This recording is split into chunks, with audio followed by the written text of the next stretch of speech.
Um, how do I get into this topic? Because a l- people, maybe they mistrust my purpose for talking about, or if they think that you should be able to talk about sacred prostitution.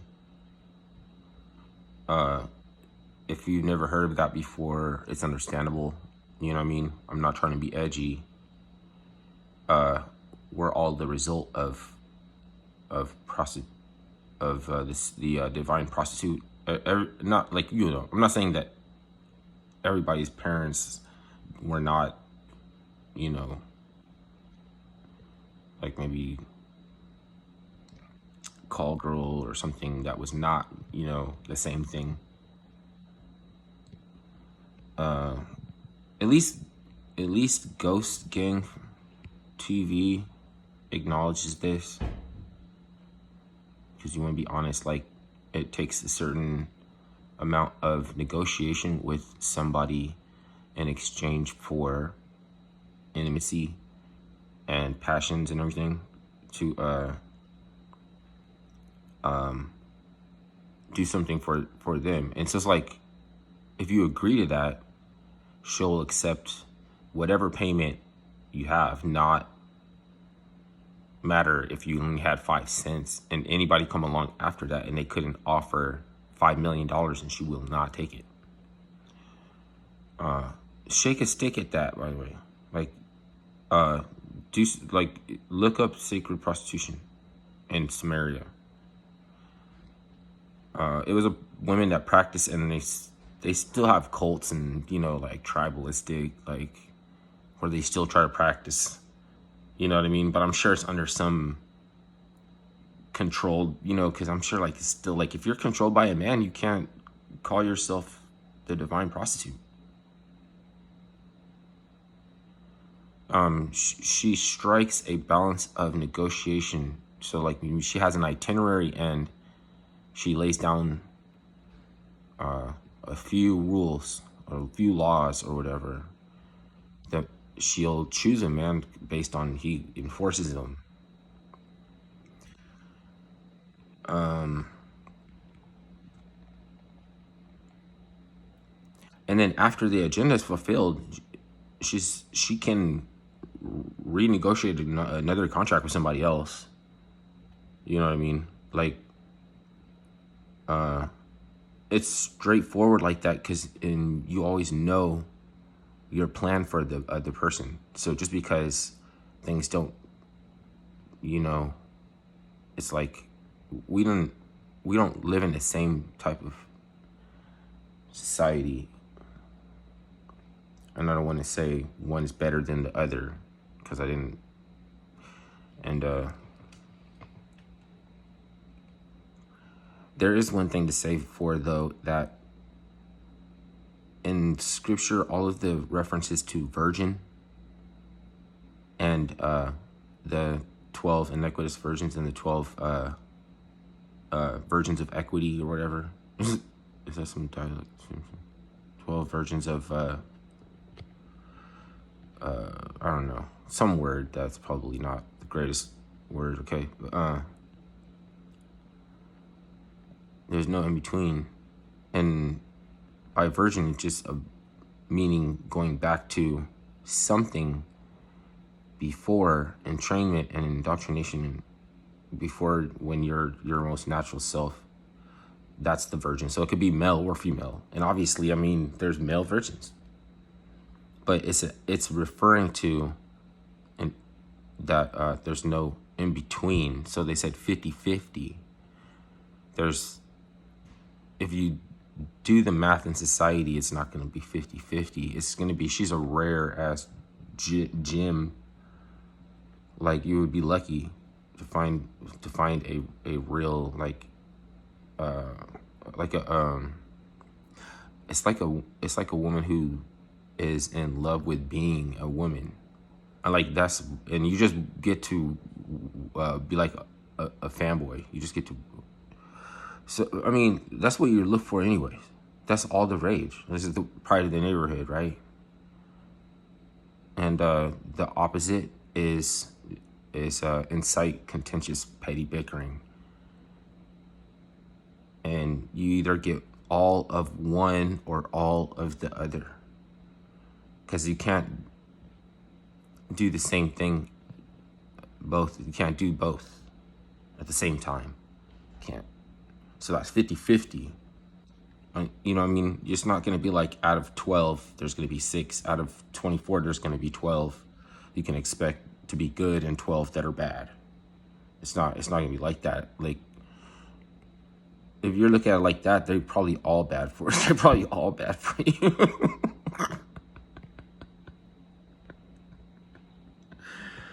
I'm not saying this stuff to get laid or to impress anybody. Oh, you know, because I know what's up with what time it is. They have to look. They have to be like. That's like a caveat. You know what I mean? That would be something like a bonus, like or something to look for. You know, he has to. You know, but it's not gonna correlate to like, you know, like, oh, then why are you single? You know what I mean? Because like there's both things. Like there's both that fact that or maybe women are attracted to all of the bad aspects of men and not really what a man should be. And then there's also the things that you do that mess with your own potential, you know, to limit yourself. So it's both things. And Christ can only rise from hell. Christ can only rise from mange, a word for mange, diseased animals. So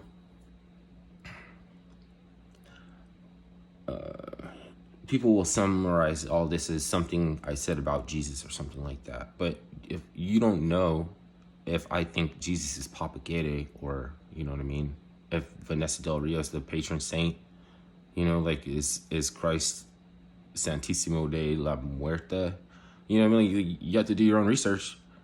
You know what I mean? Because just because I said something about scripture doesn't mean it's obvious that I'm talking about Jesus, or say the name is Jesus. And I'm not going to tell anybody what I think it is either. You know, what's the point of that? It could be, if you ever discover it, then it's too precious to share with people who are not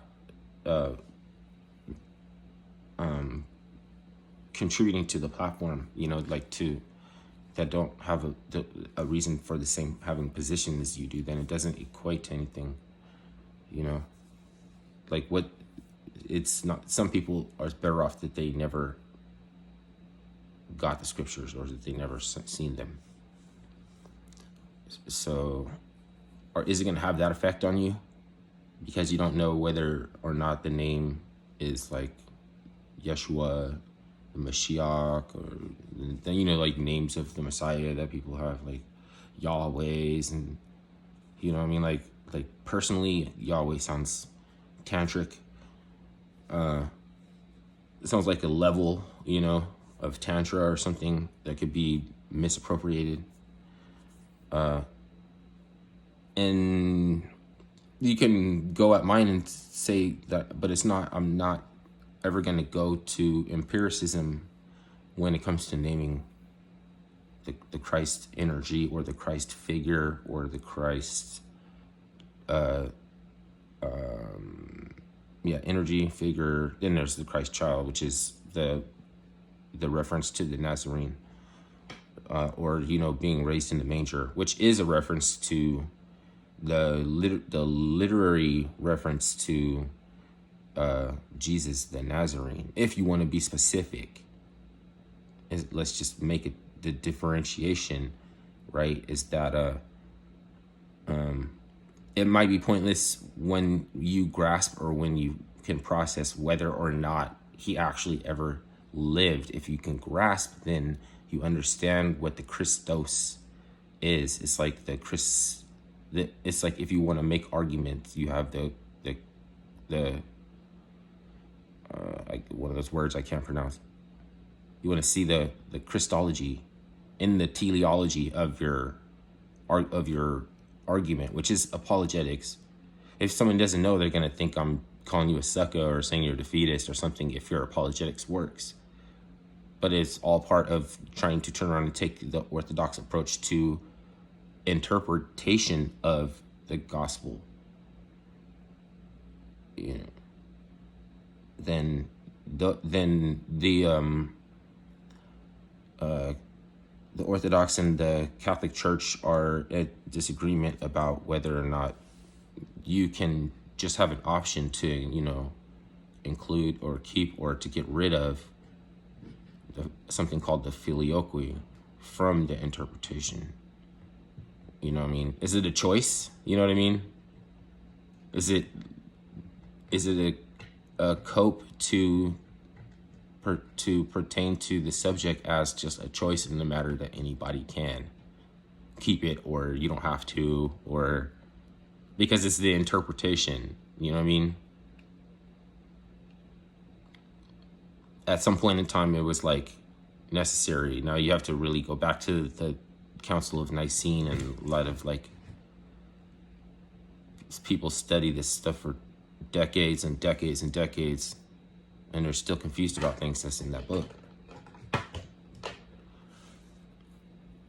Even that book came from a collection of other books, like a lot of other books. Pieces. You came from an era where literature was put down in timelessness. It wouldn't be written down if it wasn't timeless, but the vibration of literacy was that high. So when it lowered, you can say that we're never going to be there back again. So there's no more scripture. Does it seem like I'm trying to impress somebody to say like you have to repeat a mantra, or you know what I mean? Like there's only this or that, and if you don't agree with me, then you're damned, or something like this, wielding the Christ energy like a gangster to push fear, or and then collectivizing on the back end and getting a like a push, like like the modality and the one push, like you get some, like when you can convert that into some kind of value or something, you get some lift. Some people know how to convert that and there's a moment when there's restlessness, and the rest, it seemed like the answer to the restlessness is something to make you more restless. I mean, you're not supposed to be able to even point to that because it's neurolinguistics. It's like a tactic or a strategy of referring to something instead of saying the question to kind of flesh out clarity, or just asking why it's that way. And then everybody's supposed to know that to what you're referring is more solidified as a thing when you ask why, instead of like just what is, or you know what I mean,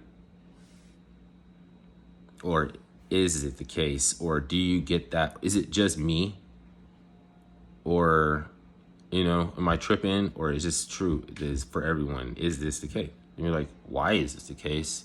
Then everybody has to come along, oh, and let me tell you, if you're a man, you never want to hear that sound, that oh, it's not talking about me.